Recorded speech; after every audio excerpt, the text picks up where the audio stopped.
Hey everybody, how's it going? This is Danger Doug bringing to you Tony Ranucci. I think today's a really important episode interview here for you viewers. Everybody's already talking about certain food shortages, things of that nature. But I think when it comes from an insider, someone who has a deep experience, 25 years of experience in the industry, from everything from being a dishwasher all the way up to working brokerage and as in food service, representing not just a company that deals with pork producers, meat producers, and poultry, all these different producers, but also understands the supply chain. He's going to break some stuff down for us, and I hope you stay tuned in. This is going to be really important. So, Tony, welcome to the show. Thank you, Doug. I appreciate you having me on. Yeah, no worries. So I remember, we were talking earlier about some of the most important things that are happening. And some of the stuff you told me was extremely concerning. And I think a lot of people need to understand this so they can prepare them, not just themselves individually, but their families. I think that's probably the biggest thing. What's your take? And what do you, where you want to start off on what do you think is some of the most important stuff coming out right now? Well, just so your audience is aware, I represent over 70 manufacturers through broadline distribution into food service. And I interact with my suppliers on a daily basis. We have conversations about the state of things. And we've gotten to a point now where if I need to sample a customer on a product, I got to call that producer to make sure that we can fulfill an order. Okay. The big movers that I'm seeing right now are the oil markets and the poultry markets. I've got two chicken companies that I represent that between the two of them, there's about 6 million birds processed every week. I'm doing about 200,000 pounds through one point of distribution. This is big business. These are big numbers, but when you look at the overall scale of it, it's small. Okay. If you look at it on a national level, this is just a little piece of the pie. And what we're seeing in the poultry market in particular, and your audience has to understand that this is like a bicycle tire. Okay. You've got all the spokes leading to the center. The center is the consumer. The spokes are the operations and the processes that have to take place to get that product to the consumer. And we're seeing, I won't say complete failures at this point, but a lot of stress being put on those spokes. With the chicken in particular, at the beginning of the pandemic, when everything was shut down, production ceased. Okay. And what that meant for the farmer who bears all of the burden for the production and the whole 9 yards, the farmer is the one that stands to lose the most. They had flocks that were continuing to grow that they had to continue to feed. Okay. And what a lot of people don't understand is the differentiation between retail and food service. In retail, I can put a 18-ounce chicken breast in the same package with a 10-ounce chicken breast and sell it through the door. Can't do that in food service. Everything is based on sizes. Our most popular size is probably a 6-ounce boneless, skinless breast. When you got chickens continuing to grow, they're not going to be able to cut that product out of that chicken and give you a quality product. You're going to have a bird that is typically harvested in about 35 days. It's going to weigh about 4 pounds. You're going to get your size product out of that. Now you let that chicken go for another 15 days and you've got a 5-pound bird. Another 10 days after that, you've got a 6-pound bird. These don't fit the niche for food service. Okay. Plus they're bearing the burden of having to feed the chickens, maintain the flock, everything that goes in along with it. So we saw huge price increases and we saw a reduced supply going into the market. A lot of these birds had to be culled because it's just not profitable to continue to feed an animal that you can't harvest. Okay. Chicken in particular is under great stress. The avian flu that's going around now, right now we got 470,000 that were culled in Nebraska because of the avian flu. We've got greater than 2 million that were culled in Maryland and Delaware, and another 85,000 in South Dakota. So these numbers are really big. They also culled 2.7 million laying hens in Wisconsin, which that's going to cause your egg production. Now, when it starts to hit the laying hens, that's twofold. Eggs in retail and food service, and also chicks and pullets that they're going to use to hatch to go into food service meat production. So what I see coming out on the poultry market is a recipe for disaster. If this flu goes rampant, we could be looking at some serious problems in poultry. And then getting back to, oil is a big thing as well. And this kind of ties in with Ukraine and Russia. Russia in particular, and Ukraine was the world's breadbasket. I mean, they are like our Nebraska when it comes to growing corn, sunflowers, wheat, oats, millet, all of the seed products that farmers over here use to plant, as well as the fertilizer coming out of Russia. We don't import any fertilizer out of Ukraine, but we do import a tremendous amount coming from Russia. With the stoppage of export on that product, that's going to lead to some problems come growing season. When you got farmers that are typically planting 3,000 acres that are only planting 500 now due to the cost of fertilizer, that's going to be a problem. So you're going to see some shortages there, and it's going to be both on feed grain and on vegetable products to go into retail and food service. All right. So you were just saying they're going to plant only 500 acres when they used to plant 3,000.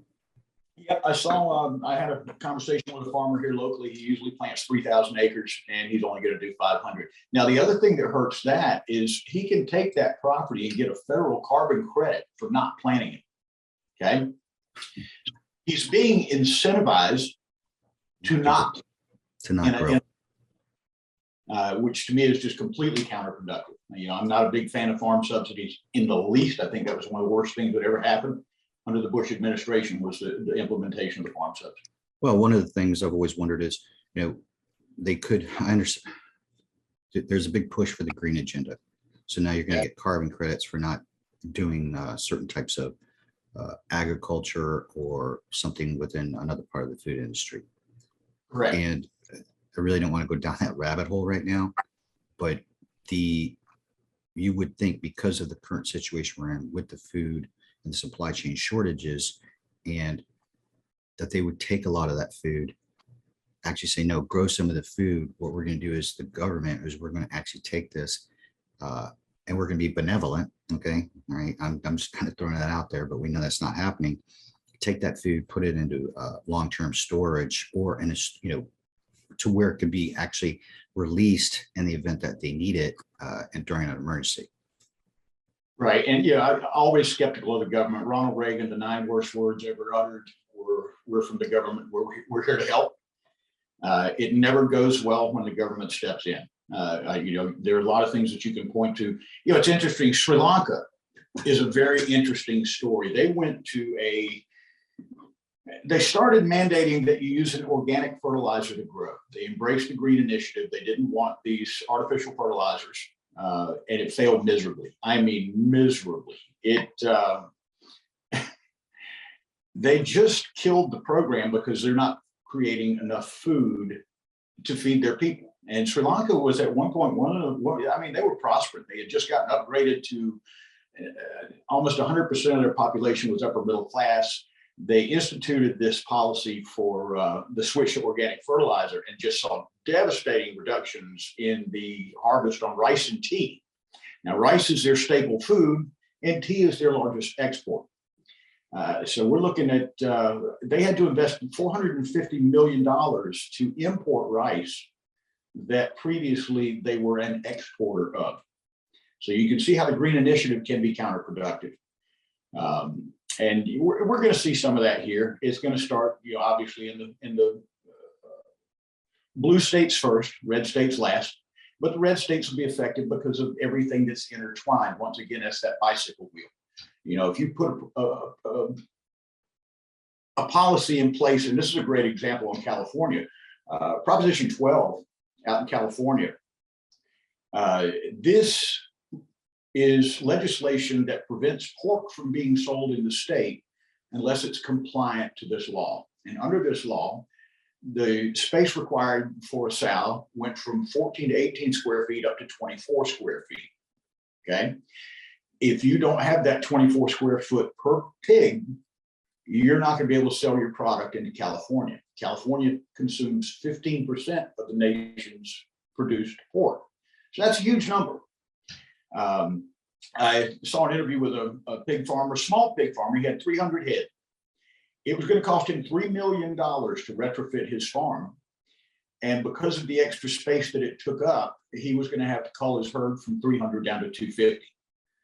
So what you've seen since that was enacted is you've seen a lot of producers that have chosen just not to ship pork to California. That's the logical decision, because you can't absorb those costs. Now, if it costs this guy with 300 pigs $3 million to retrofit, imagine an industrial commercial farm that's got 10,000 head. What it's going to cost them. That price has got to be leveled, back to the consumer. He can't.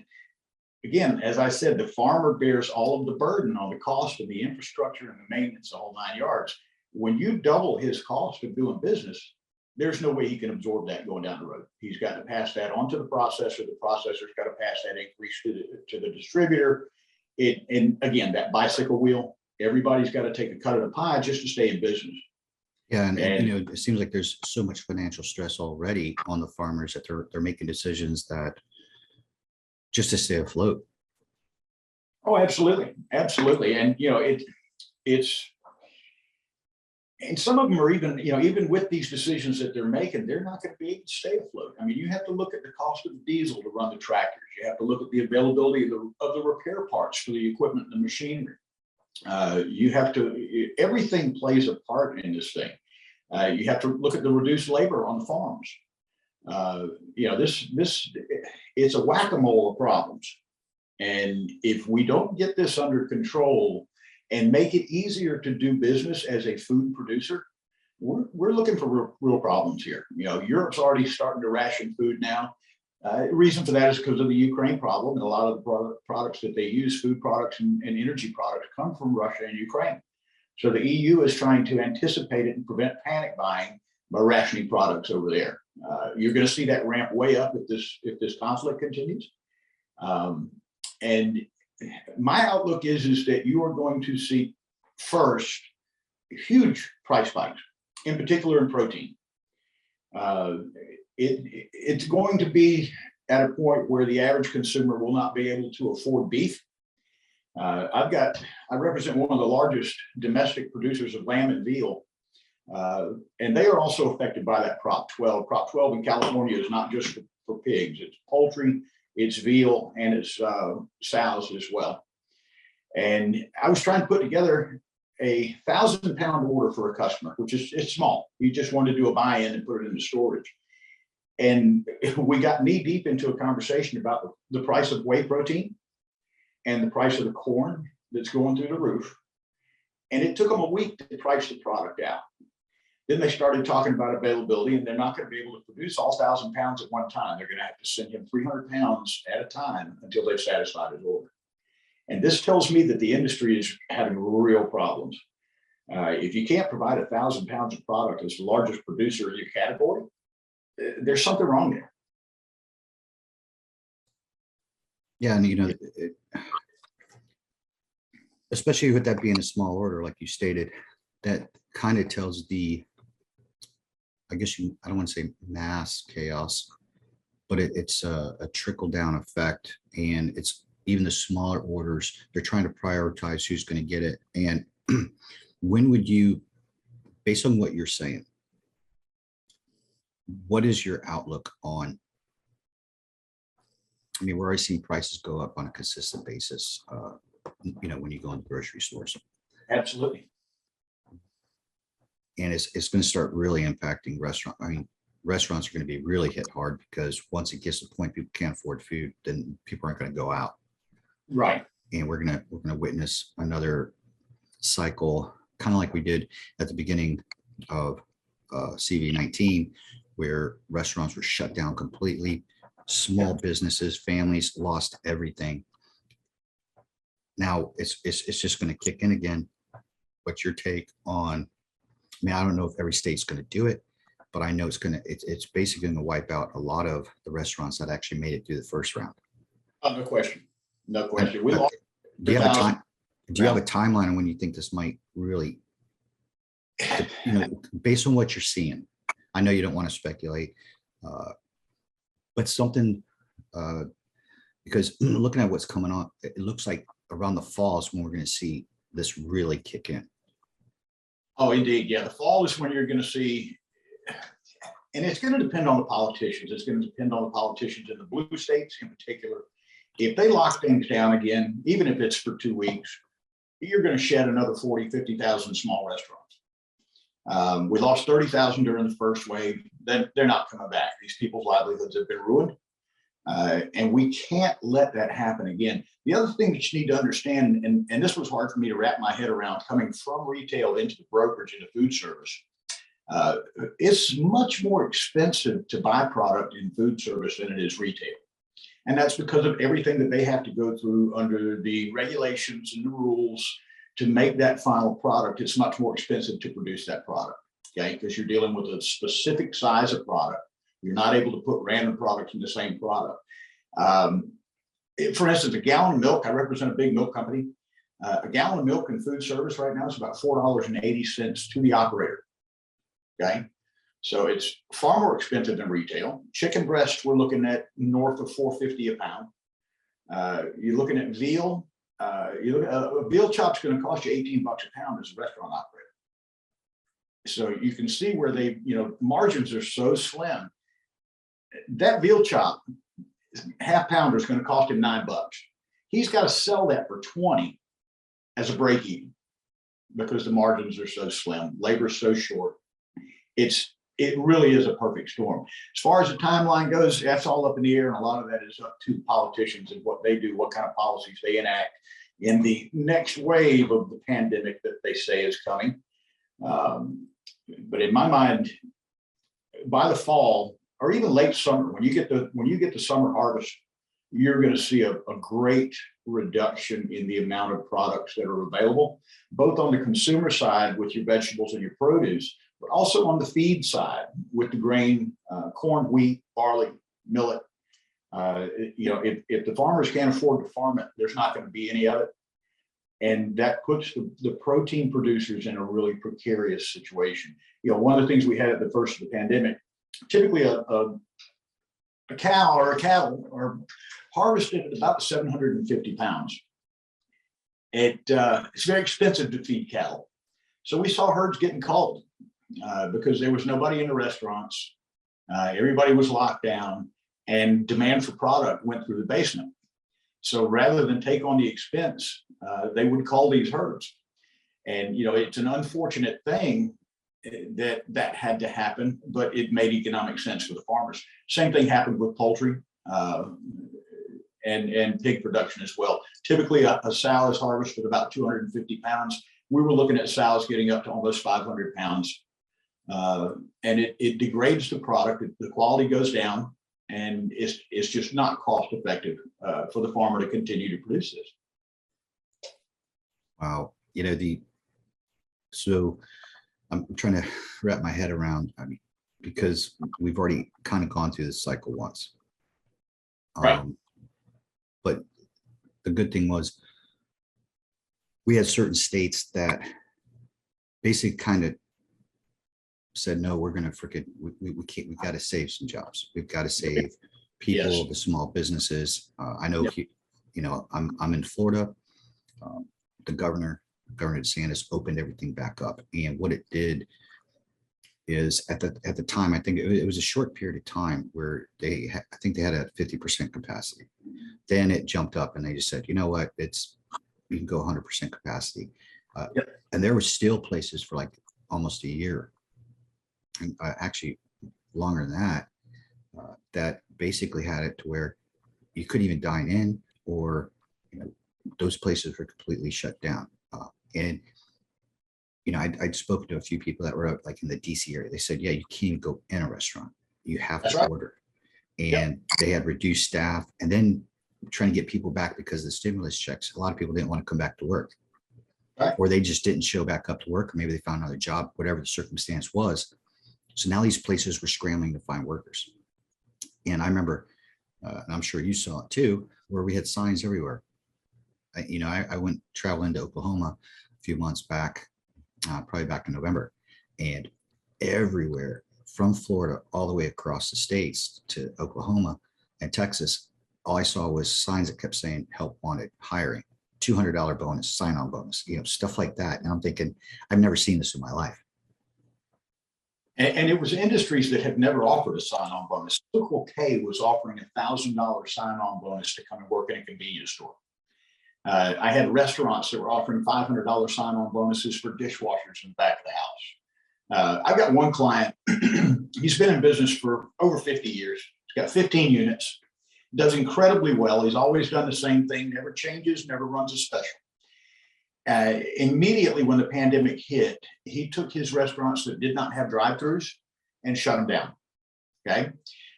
There were 4 in his chain that were not set up for a drive-through. So he repositioned those employees to his other restaurants, anticipating labor shortage.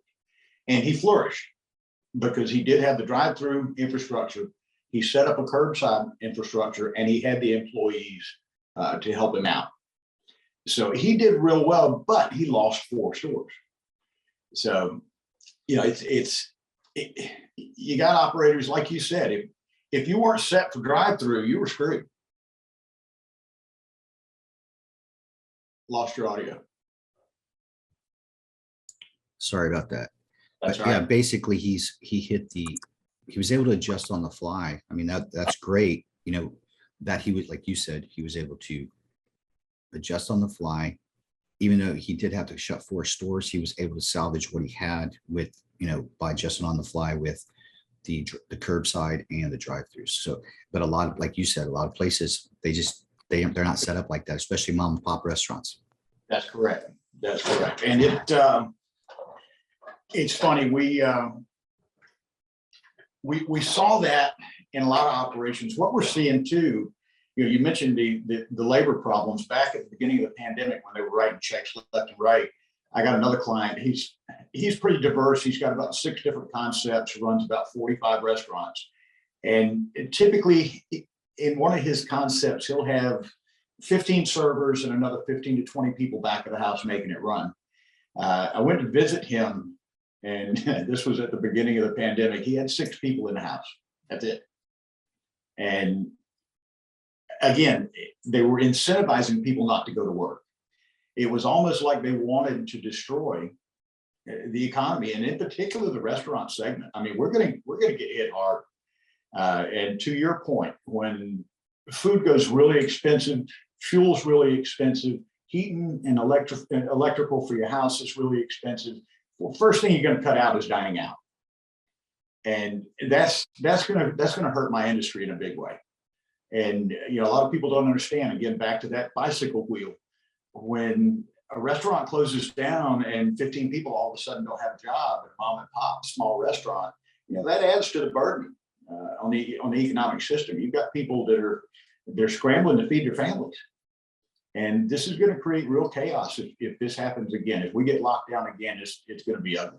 And I for one, I hope the American people won't stand for it and just say no to it.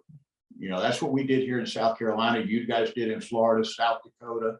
And if you look at the numbers in the states that stayed open, the infection rates are virtually the same. The death rates are virtually the same. There's no difference between what California did and what South Dakota did as far as the numbers of CV-19. But South Dakota allowed their economy to continue to flourish. Yeah, no, it brought some good points. It was more of a cautious approach. Hey, if you feel sick, go get seen. There's a lot of speculation about if something else is going to happen. Don't want to go down that road, and because I'm sure a lot of people are talking about. A lot of people are kind of on edge because people keep saying when the next one happens. You got Bill Gates out there saying when the next one happens.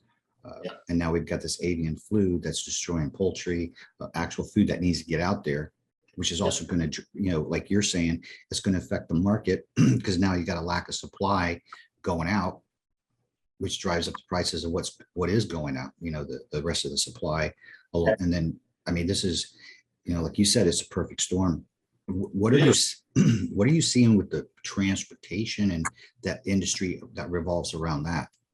This is a disaster. Okay. The price of fuel going up has forced a couple of things. You've had a lot of truckers that can't afford to fill their trucks, so they changed industry. We've got a huge shortage of truckers right now. And what that means for transportation is trying to get wheels under freight. If you've got, for instance, if I need to get one pallet of product to a point of distribution from, let's say, a sausage manufacturer, okay, and that pallet is going to pay the driver X. 20 minutes down the road, there's a pickup that's going to pay him 3 times that, okay, because there's a lot more freight. My sausage is going to sit on a loading dock waiting on wheels for an undetermined amount of time. I've had purchase orders that were sitting on the dock at the producer for as much as 6 weeks because it didn't generate enough revenue for the trucker to pick it up. So they're gravitating towards more lucrative loads that are going to pay them more money. If if we don't get a handle on fuel prices in particular, this is going to be ugly. I mean, freight costs have more than doubled since the start of the pandemic. I had to get wheels under freight actually to go to the national for the Masters last year, not this year. And I had to do it twice in the same week. And in that same week, I paid $500 to get freight down to him. The second shipment was an exact duplicate of the first. Within that week, it cost me $900 to get that freight down. So this cost is being transferred to the consumer, okay?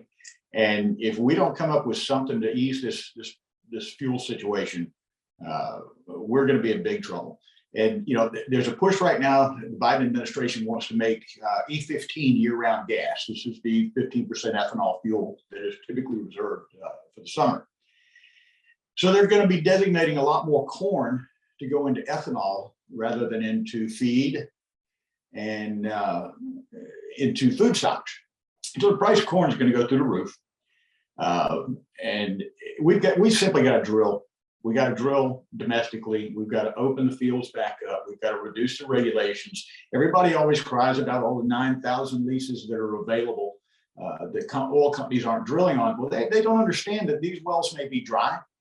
These wells may be inaccessible, or they may not be profitable enough for the oil company to drill. So that's a curtain that they need to take down. There's really not a whole lot that can be drilled with those 9,000 leases.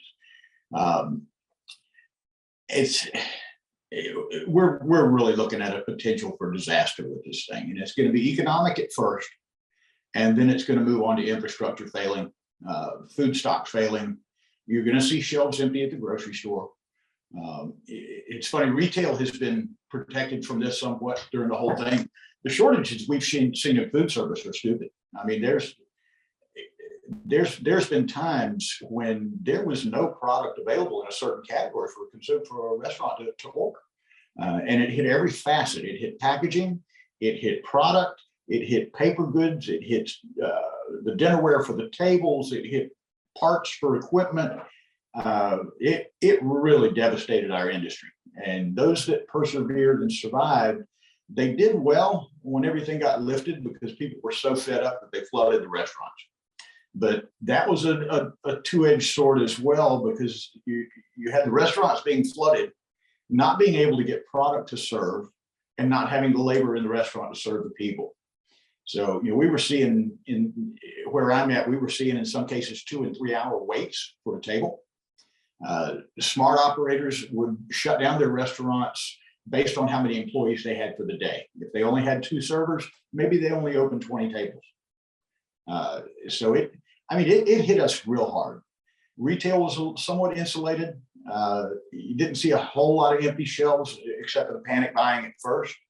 That's fixing to change with production problems, with the inability to fertilize fields at a cost-effective rate.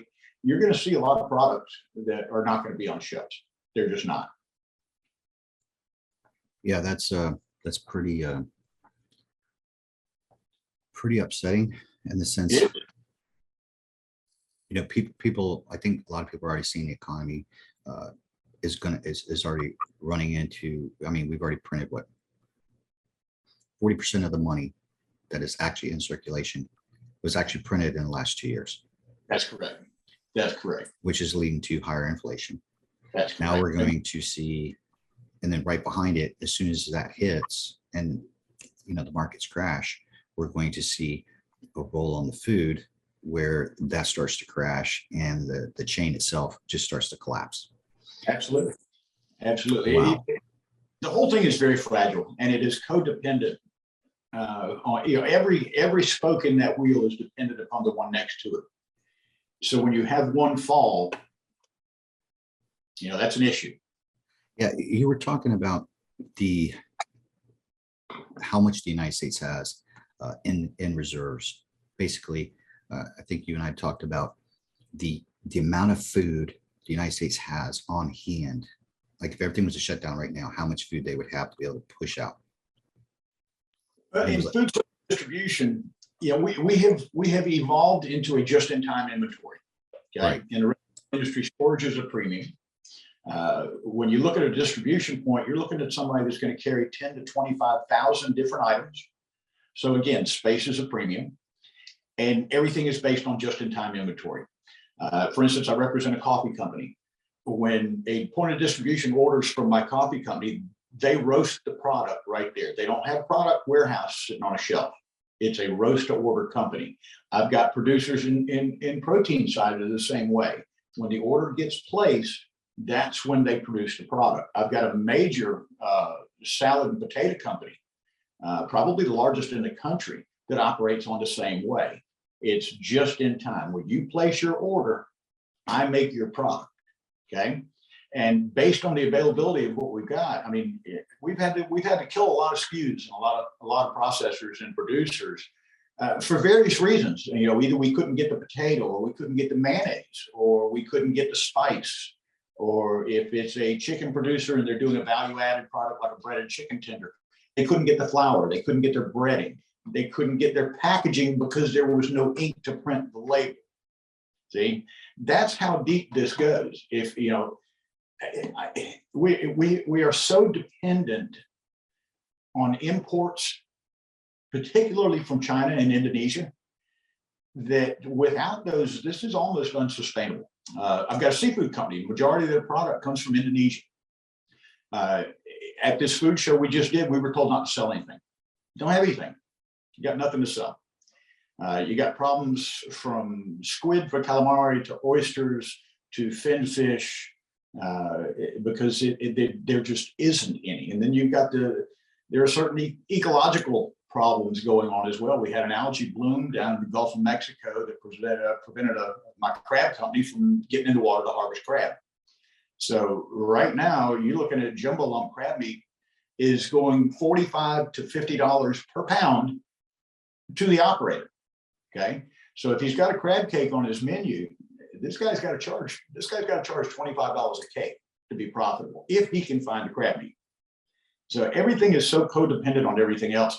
Funny story, last year, this producer had a line to get shut down. It was a Mexican crab that we were harvesting. Fantastic product. They had a 40,000 pound load coming up from the Gulf of Mexico. It got hijacked by the cartel. Okay. That kills the line. The line went away. Contracts we had on the product, we had void. Operators couldn't get it. And that's how fragile it is. That company was one hijacked truck away from discontinuing an entire line. So it's, we've number one, we've got to start producing more here. Number two, we've got to get rid of the rules and the regulations that are stifling our ability to output product. Wow. Yeah, that's a really interesting take, especially with the seafood. I know a lot of it is basically, I guess you could say, farm raised in the Far East. Yep. Indonesian. Yeah, correct. Because a lot of times you'll go. Some people want to try to, they want to try to buy the fish that's fresh that just came from the ocean, what have you. But a lot of times you'll see this, it'll state on the package farm raised. Absolutely. So I mean, so you've got that going on in seafood, and then obviously poultry is just getting impacted, and the pork industry. What legislation is coming up that people might want to pay attention to in the future? Because a lot of times some of these bills are getting passed and people don't know about it until it's too late, and then they're wondering why their representatives voted a certain way. Yep. And now you're getting into the political minutia, okay? Right. Because the favorite tactic of politicians, both on the left and the right, is you'll have a bill that looks good, okay? That sounds, it makes sense, like sustainable fishery bills, things like this. And then they pack it full of their little pet projects. And that's why you can have a good bill that does bad things in the long run because of the things that are tacked onto it. Or you can have a bad bill with a pet project for a certain group of politicians that will get passed because of the special interest part of the bill. We should never have a bill that's any longer than 1 page, ever. When you start dropping 1,200-page bills, nobody can possibly go through it and understand what the impact is going to be down the road. The EPA is different. They don't have to go through Congress. EPA can just instate a regulation. And people need to start looking at who benefits from it in the long run and why it was put into place. And it's always follow the money. Always follow the money. And once again, that goes back to what I've said over and over during this, is that the farmer, the producer, is the one that takes the burden to get that product to market. So if the EPA puts out a regulation that puts a stranglehold on them, and it can be something small. It can be something like a chemical in the feed for a farm-raised product gets outlawed, okay, by the EPA, gets a regulation put on by the EPA. It may be a critical part in that production. It may cause that production to increase. That's why they use it. They're able to grow more because of the effect of whatever it is. So if the EPA kills that, you're looking at a problem there. It just got done in Plant City, Florida. They had a pesticide that they've been using for decades. It's been proven safe, it's effective, and it's cheap. EPA just outlawed it. And there really is no replacement for this product that is cost effective. So you're going to see some pressure on the strawberry market because of that. They're not going to be able to spray this pesticide to protect their crops. So you really have to look out for that legislation and the regulation from the EPA. And it's hard to get that information. I mean, there's so much lack of transparency when this goes down, and our media certainly won't report anything like that. If it's not a bleeding squirrel, media is not going to report on it. Yeah, one of the things, I've had some discussions with people. You just drink a beer, everybody's talking, and one of the things that kind of was the consensus is, when the president came out and said, "Yeah, we're going to have a food crisis, or we're going to have a food shortage." Anytime the government tells you that, I was in the military for 26 years. Anytime the military comes out and says, or not the military, the government, right? When the government comes out and says something like that on TV, it's already to a point where the problem is almost insurmountable. Absolutely. Or what's coming next is like it's not going to change, like the path we're on, and people don't seem to understand that. So for him saying that, I mean, this was 2 years in the making, and now they're finally coming out and saying it. And it's like, hey, if you haven't been preparing, or you're not taking steps now to help your family, to secure your food, a lot of people are going to be hurting in the near term. And I think it's going to be a lot sooner than people think. I think so as well. And what that does when the administration makes a statement like that creates a lot of panic buying. And that gets back to just-in-time inventory. So if you go to the grocery store and you wipe out every paper good that's in there, you buy your proverbial milk, eggs, and bread for the snowstorm, it takes a while to replenish that. Okay. So the last thing we want to do is create a panic situation. That's exactly what this administration has done by making that announcement. It was the Secretary of Agriculture responded to that by saying sacrifices will be necessary. That was his quote. Sacrifices will be necessary. It's a self-licking ice cream cone. It's Yeah, it is. The government needs to do one thing. They need to adhere to the Constitution, and they need to get out of the way. That's all they need to do. They've gone so far off the rails on what they have the ability to do that we're at a breaking point. Yeah, it actually seems like it's the more they get involved, the more it hinders, obviously, industry itself. Absolutely. It goes right back to Ronald Reagan. We're from the government and we're here to help. Yeah. You never as a producer of a product. And if one of the things that, and this is pure conjecture on my part, but it makes sense. Let's say a large producer, okay, I'm talking incredibly large, a name that you see at the grocery store every day, who also has a major food service share. Let's say their business is failing. Let's say that they can't get labor. Let's say we go into another lockdown, okay? And the government says, okay, well, it's obvious that you don't have the infrastructure, okay, to provide this product that's necessary for people to live. So we're going to send some guard troops over. We're going to send some federal employees over, and we're going to start producing and transporting your product for you. That level of government involvement is never good. Joseph Stalin tried it. Okay, he went to the community farming and got rid of the independent farms over in Ukraine in particular. And you had 3.9 million people died in Ukraine from famine. When they did that, a total of 5 million were dead from starvation in Russia and Ukraine when he did that. So we cannot allow that collectivization of manufacture to happen by the government. When they start getting into production and distribution, never ends well at all. And I see an opportunity for them to move into certain sectors and do that, whether it's energy, whether it's communication, whether it's food production, whatever the case may be. If they deem someone too big to fail and step in to save them, it never works out well. So we're on a ledge right now. Yeah. We're on the edge of it. Yeah, and we found that out with the banking industry back in 2007, 2008, and they said they were too big to fail. And what it ended up doing is they propped the banks up, basically reimbursed them with taxpayer money. Yep. But the actual taxpayers who lost their money from the banks never got Yep. reimbursed. I mean, I remember Yep. seeing people who, were living on a modest income, but lived on near a golf course. So they would go out like 2 or 3 times a week, go to the golf course, enjoy their retirement. Next thing you know, they're working at Walmart. That's right. Because they've lost everything. So, like you're saying, one of the things I'm seeing now is you're talking about the government getting into a collectivism. It seems like they're doing the same thing now, where they're starting it, but it's under the guise of the word a joint government private partnership.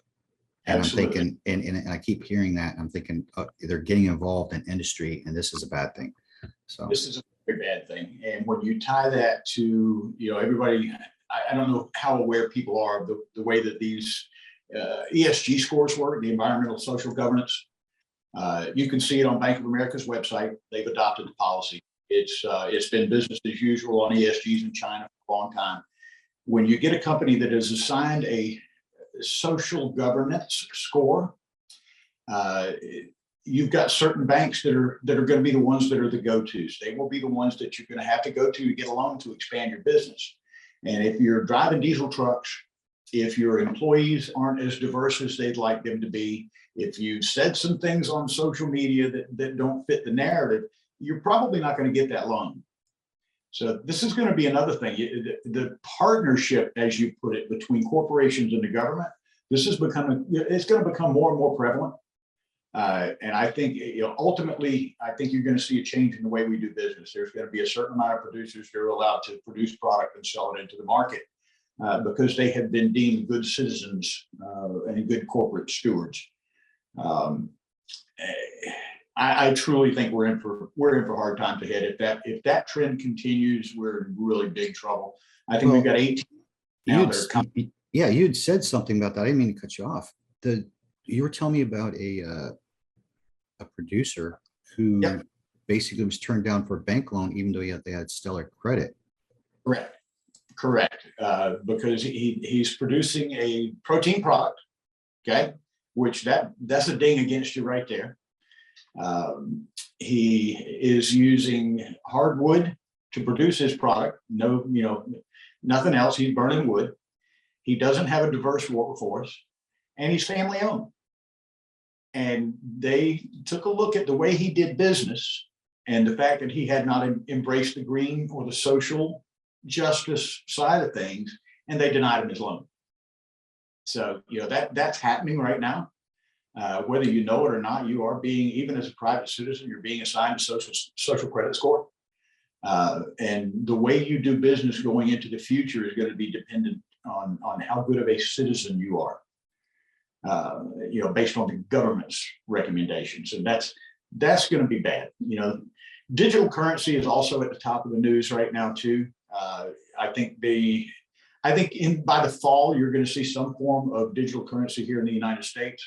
Again, China has already initiated theirs, and it's not going to be an anonymous currency. You're going to be tracked. They're going to know exactly what you're buying, and that's going to add to your ESG score. If you go out and you purchase a gas burning truck, that's going to drop your score down. If you go out and purchase a steak at the grocery store, it's going to drop your score down. You go and buy a pack of cigarettes, that's going to drop your score down. All of these things that aren't deemed acceptable by the government that you partake in is going to drop that score, and it's going to limit your ability to get product, and in some cases to move around. Wow. No, and I've seen the same thing you're talking about with ESGs, Yep. with crypto-based digital currencies, the CBDC. The ESG is basically the crypto-based digital currency. It's just they're using that, the environmental score, and that's going to segue right into all the digital currency. I mean, you're totally right. Let me ask you this, Tony. Where can people find you on social media if they wanted to follow you, get any updates? I'd love to have you back on. Get updates from you. Sure, absolutely. You can follow me on Twitter. My name may be offensive to some, but I'm Capitalist Bastard on Twitter. I don't have a big Facebook use. Twitter's probably the best way to find me. For as long as my account's up and running. I have Awesome. a dubious. I've earned 2 lifetime bans from Twitter for posting truth, and somehow I've just recently gotten back on. So yeah, they can find me at Capitalist Bastard on Twitter. Awesome. Hey, I really appreciate you being on today. Your insight into pork, the seafood, the transportation, the poultry industry. It's very, very well laid out. And I just want to say thanks for having us. I appreciate the cojones to come on here and basically break it down, because a lot of people, I don't think they're truly understanding how fragile things are right now. They don't. And it is glass fragile. And, unless things work exactly as they're supposed to, we're looking at hard times ahead.